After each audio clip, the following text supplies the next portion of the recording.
Not just in other words, it was officially conveyed. There is a regular hotline between the two Directors General of Military Operations. The message was conveyed that this was the intent, that it was pointed out that no military targets, no civilian targets, and no governmental targets had been hit, not even by accident, and that the message therefore had been delivered exactly and precisely to the terrorists and their handlers. ഇവിടെ നമ്മൾ കണ്ടത് ശ്രീമാൻ ശശി തരൂര് ഭാരതത്തിൻ്റെ പ്രതിനിധിയായിട്ട് അമേരിക്കയിൽ പോയി സംസാരിച്ച ഒരു വീഡിയോയുടെ ചെറിയ ഭാഗമാണ്. അപ്പോൾ ഇത് സംഭവിക്കാൻ കാരണം ഓപ്പറേഷൻ സിന്ദൂറിന് ശേഷം പാകിസ്ഥാൻ ഇന്ത്യയുടെ മേലെ ശക്തമായിട്ടുള്ള വ്യോമാക്രമണം നടത്തുകയും നമ്മളതിനെയെല്ലാം നിഷ്ഫലമാക്കുകയും ചെയ്തു.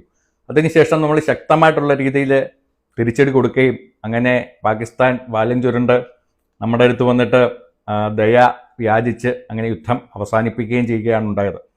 അപ്പം ഈ യുദ്ധത്തെക്കുറിച്ചിട്ട് വിവരിക്കാൻ വേണ്ടിയിട്ട്, നമ്മുടെ നിലപാട് അറിയിക്കാൻ വേണ്ടിയിട്ട്, ഇവിടെ നടന്ന കാര്യങ്ങളെ വ്യക്തമായിട്ട് ബാക്കിയുള്ള രാജ്യങ്ങളെ അറിയിക്കാൻ വേണ്ടിയിട്ട് എല്ലാ രാജ്യങ്ങളിലേക്കും, മിക്കവാറുമുള്ള എല്ലാ രാജ്യങ്ങളിലേക്കും ഭാരതം പ്രതിനിധികളെ അയക്കുന്നുണ്ടായിരുന്നു, പ്രതിനിധി സംഘങ്ങളെ അയക്കുന്നുണ്ടായിരുന്നു.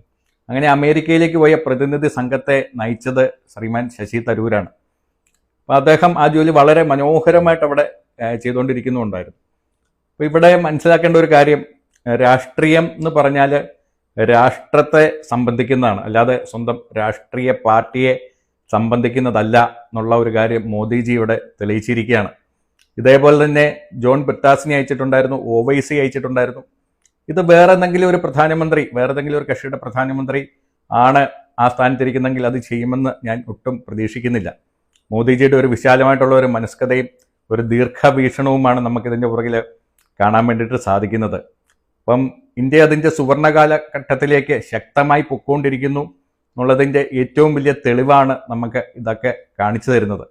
അപ്പം ഭാരതത്തിൽ ജീവിക്കാൻ സാധിക്കുന്നതിൽ ഞാൻ അങ്ങേയറ്റം അഭിമാനിക്കുന്നു.